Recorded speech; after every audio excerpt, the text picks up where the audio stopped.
150 भारतीय नागरिकों को लेकर गुजरात के जामनगर लैंड हुआ वायुसेना का विमान। काबुल में फंसे भारतीयों को वायुसेना के C-17 ग्लोबमास्टर विमान से भारत लाया गया। वतन वापसी पर सभी भारतीयों का जामनगर एयरपोर्ट पर जोरदार स्वागत किया गया। सभी को माला पहनाकर देश लौटने की बधाई दी गई। देश लौटने पर सभी लोगों के चेहरे पर खुशी नजर आई।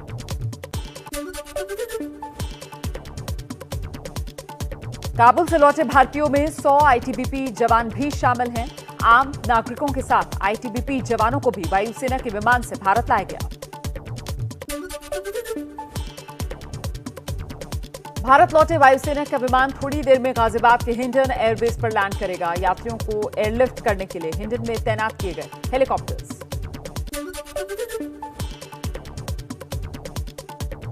भारतीय वायुसेना के विमान से अफगान में भारत के राजदूत आर टंडन भी भारत लौटे। उनके साथ कई अधिकारी भी भारत पहुंचे हैं।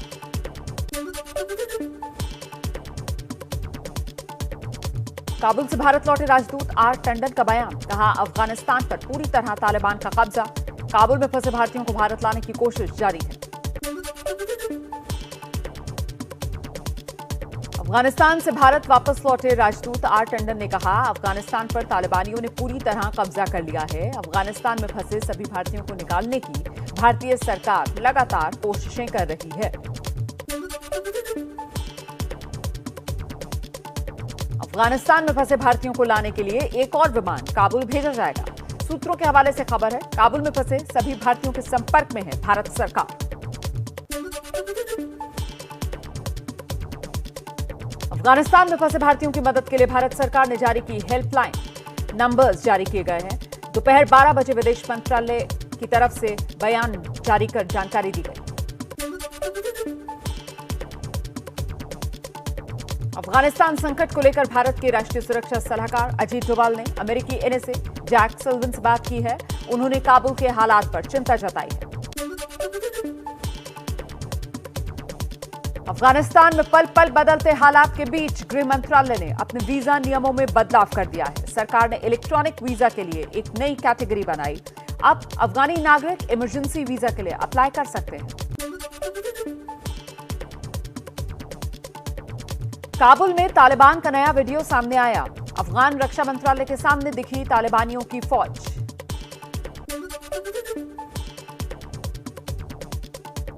अफगानिस्तान पर कब्जे के बाद अपनी छवि बदलने में लगा हुआ है तालिबान।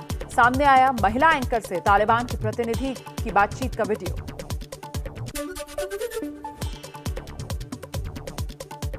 अफगान संकट के बाद यूनाइटेड अरब एमिरेट्स ने अफगानिस्तान के लिए सभी फ्लाइट्स रद्द कर दी हैं। यूएई ने सुरक्षा का हवाला देते हुए फैसला लिया है।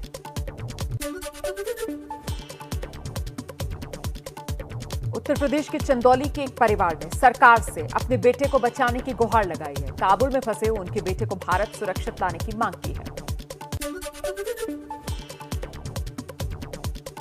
अफगानिस्तान में फंसे भारतीयों के दर्द की तस्वीर सामने आई। हाथ जोड़कर पीएम मोदी से लगाई मदद की गुहार।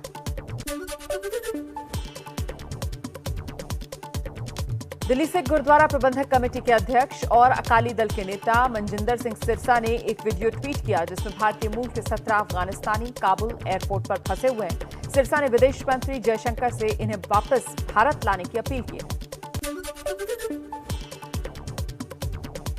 अफगानिस्तान में भारत के निवेश पर तालिबान के प्रवक्ता सुहेल शाहीन का बयान, कहा भारत अपने रुके हुए प्रोजेक्ट्स को दोबारा शुरू कर सकता है। अफगानिस्तान पर तालिबान के कब्जे के बाद भारत में प्रभावित हुआ ड्राई फ्रूट का कारोबार।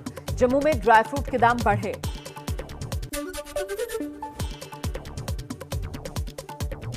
लाहौर किले में तहरीके लब्बैक पाकिस्तान के कट्टरपंथियों ने महाराजा रणजीत सिंह की मूर्ति तोड़ी। इस मामले में एक आरोपी गिरफ्तार। पाकिस्तान के सूचना प्रसारण मंत्री चौधरी फवाद हुसैन ने घटना की निंदा की। आम आदमी पार्टी ने उत्तराखंड में अपने सीएम उम्मीदवार का ऐलान कर दिया है। कर्नल अजय कोठियाल उत्तराखंड में आप के सीएम उम्मीदवार घोषित। पैरालंपिक खिलाड़ियों ने की पीएम मोदी से मुलाकात। 24 अगस्त से ओलंपिक खेलने जाएगी भारतीय टीम के खिलाड़ी।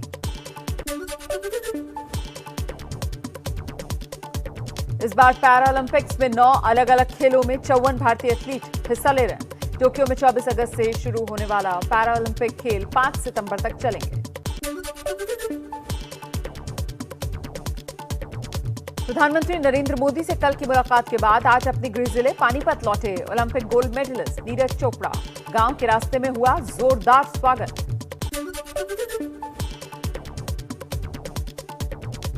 कथित जासूसी मामले में सुप्रीम कोर्ट ने केंद्र सरकार को नोटिस जारी किया है। सरकार ने कहा विशेषज्ञों की कमेटी को सौंपेंगे रिपोर्ट, 10 दिन बाद फिर होगी सुनवाई।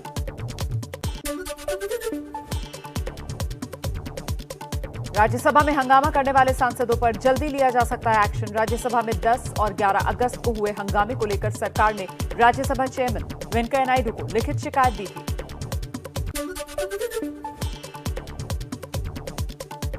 देश भर की निचली अदालत की जजों की सुरक्षा के मसले पर सुप्रीम कोर्ट में सुनवाई जारी।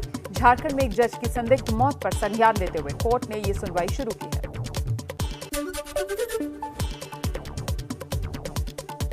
उत्तर प्रदेश के मुजफ्फरनगर में बीजेपी विधायक उमेश मलिक का वीडियो वायरल। 14 अगस्त को विधायक की गाड़ी पर हमला हुआ था। हमले से पहले के इस वीडियो में हमले की आशंका जताते हुए भारतीय किसान यूनियन पर आरोप लगा रहे हैं बीजेपी विधायक।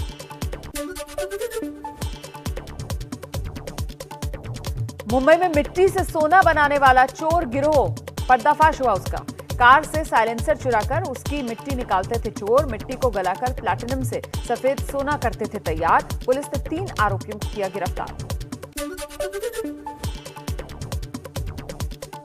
राजस्थान के अजमेर में ट्रॉलर हादसे का शिकार हो गया है। टक्कर के बाद आग लग गई ट्रक में, 4 लोग जिंदा जल गए। मध्य प्रदेश की शिवपुरी में जान जोखिम में डालकर एक महिला की मोबाइल टॉर्च की रोशनी में डिलीवरी करवाई गई। 10 दिन से उप स्वास्थ्य केंद्र में बिजली नहीं है।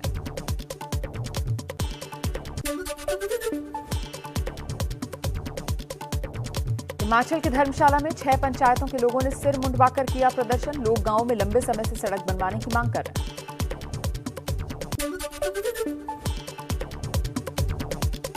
उत्तर प्रदेश विधानसभा का मानसून सत्र आज से शुरू। कार्रवाई से पहले एसपी के विधायकों ने महंगाई कानून व्यवस्था को लेकर विधानसभा परिसर के बाहर प्रदर्शन किया। 24 अगस्त तक चलने वाले इस सत्र में जनसंख्या नियंत्रण विधेयक लाने वाली है योगी सरकार।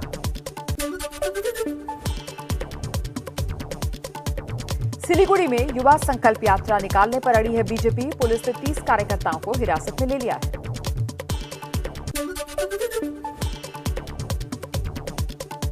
Most wanted don Dawood Ibrahim के भतीजे रिजवान कासकर ने अपनी जमानत के लिए हाईकोर्ट का दरवाजा खटखटाया। रिजवान ने कहा गलत और फर्जी मामले में गिरफ्तार किया गया।